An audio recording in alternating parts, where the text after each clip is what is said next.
Friends good morning welcome to my new mini blog. तो सांग मैंने सकाल उठा ए भारी कष्ट हो गला। आपड़ विश्वास करेंगे ना ब्लांकेट को मुझे छाड़ी पार्छ ना ब्लांकेट मत छाड़ी पार्छ एमती भल पाइबा आप देखिथे कि जानी आप देखी नो। तो फाइनाली केते कष्ट उठी आगे 7टारे एमती नीला करू करू हो गला मोर 7:30। तो फाइनाली उठी सारा रूम टी झाड़ू देती आगे पेटर एमती मूषा नाच नाचिले जहाँकि ब्रश कर इडली सह चटनी मारी पूरा उड़े देती खाली से खाई ना तापर पुणी घंटाए जाऊ न जाऊ पुणी मुड़ी सहित आगे टी आंबुल दली मिक्सचर मारी पूरा पूरी उड़े देती बुझल ना। ड्रेस गुड़िक सब सुखाई ठाकुर पूजा कर सारापर एडिटिंग करने टाइम पेन रे लिखाई आगे शब्द गुड़िक मो आखि आगे जलस हो उठला।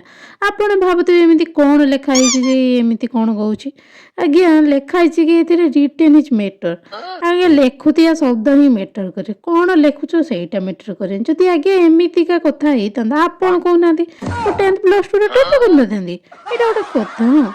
हो छाड़ू मुझे कथा जब भिडियो आपको भल लगी लाइक सब्सक्राइब करेंगे। रोचे जय जगन्नाथ।